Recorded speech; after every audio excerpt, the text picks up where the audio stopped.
Est-ce facile pour un citoyen d'arriver devant un tribunal du travail, Alors, d'avoir accès au tribunal du travail? alors, il faut distinguer la théorie et la pratique. Dans le contentieux de la sécurité sociale, par exemple, les choses sont en principe extrêmement faciles.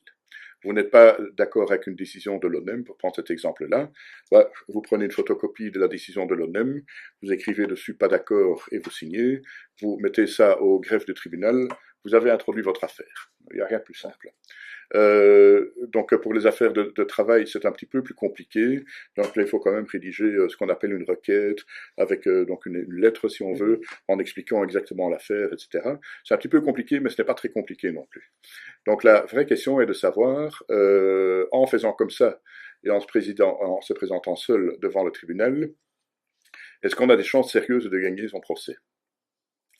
Alors, il n'y a pas vraiment de règles dans cette histoire-là. On a évidemment tout à fait le droit de plaider son affaire, mais il faut quand même faire attention à deux choses. La première, c'est qu'il arrive parfois, ce n'est pas toujours le cas, mais il arrive parfois que la discussion soit quand même un petit peu technique, qu'il y ait des règles juridiques ou des affaires pareilles que tout le monde ne connaît pas nécessairement. N'importe quel citoyen ne connaît pas sur le bout des doigts donc toute la législation. Et donc dans ce cas-là, il est quand même mieux de se faire assister par un professionnel. Et la deuxième chose, ça c'est une règle plutôt humaine, les gens en général sont de mauvais avocats de leur propre affaire. Ça c'est une règle, ça vaut à la limite pour les avocats aussi. Donc ça vaut à la limite mieux donc d'être représenté ou à tout le moins assisté donc par quelqu'un qui est le porte-parole. Si on a besoin d'un avocat ou d'un porte-parole, ça veut dire des frais. Alors, donc, une des particularités du tribunal du travail, c'est qu'on peut être défendu soit par un avocat, ça c'est comme devant tous les tribunaux, on peut aussi être défendu, donc ça ce n'est pas une règle générale, mais ça s'applique aussi devant des tribunaux, comme les juges de paix par exemple, on peut être défendu par un membre de sa famille. Et enfin, on peut être défendu par le syndicat.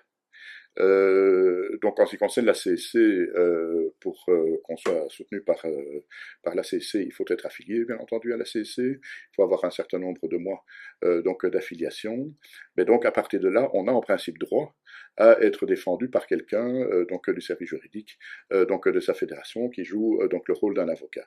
Gratuitement. Oui, gratuitement, c'est-à-dire pour le prix de l'affiliation syndicale. C'est différent à la FGTB? Les FGTB ils ont des structures un petit peu différentes, mais le principe est en gros la même chose. Donc les trois syndicats belges donc offrent ce service. Donc si vous êtes membre affilié et en ordre de cotisation, etc. Donc on vous soutient donc dans les affaires de tribunal du travail. Voilà, donc ça c'est les règles, je pense, dont il faut tenir compte. Il faut être attentif. Si évidemment vous recourez à un avocat, donc là il faudra le payer. Donc il y a des règles pour les gens qui n'ont pas beaucoup d'argent, d'obtenir un avocat moins cher, voire gratuit. Hein, on appelle ça souvent le système. Oui, on appelle ça officiellement l'aide juridique. On entend aussi souvent parler du prodéo. Hein, donc ça veut dire la même chose. Donc là c'est la décision alors du groupement des avocats de l'endroit où on se trouve, qui désigne alors un avocat pour défendre la personne. Et alors la deuxième chose, donc ça, il faut attirer l'attention peut-être des gens là-dessus. Au cours des dernières années, malheureusement, des législations sont passées qui rendent plus compliqué l'accès à la justice. Ce sont des règles qui n'ont pas été faites pour les tribunaux du travail, mais malheureusement, les tribunaux du travail donc les suivent.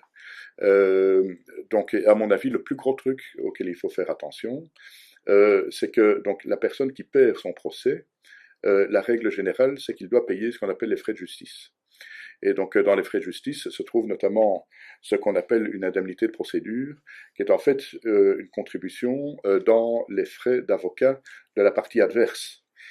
Et donc ça, évidemment, il faut un petit peu faire attention à ce genre de choses, parce qu'en réalité, cette indemnité peut être relativement élevée, spécialement si l'enjeu du litige est élevé. Donc il y a parfois des gens qui se lancent comme ça, tout feu, tout flamme, dans un procès au tribunal du travail, ils réclament des millions Ah oui, d'indemnités de rupture, des dommages et intérêts, tout ce qu'on veut. et donc, Et puis on se rend compte qu'en fait, ils n'ont pas beaucoup de chance de l'obtenir. Et puis voilà, donc ils perdent leur procès. Et non seulement ils n'ont pas leur indemnité, mais en plus ils doivent payer à l'autre une indemnité qui peut s'élever à plusieurs milliers d'euros. Donc ça signifie que il fut un temps, hein, il fut un temps où en fait le tribunal du travail était extrêmement accessible. Et puis bon, les gens avaient tort ou raison. Ben voilà, ok, s'ils avaient tort, il n'y avait pas plus de conséquences que ça. Donc maintenant, malheureusement, on est dans un contexte où quand on a une affaire, ça vaut quand même la peine d'un petit peu se renseigner sur le plan juridique et sur le plan des stratégies, etc. Est-ce qu'un procès est une bonne chose?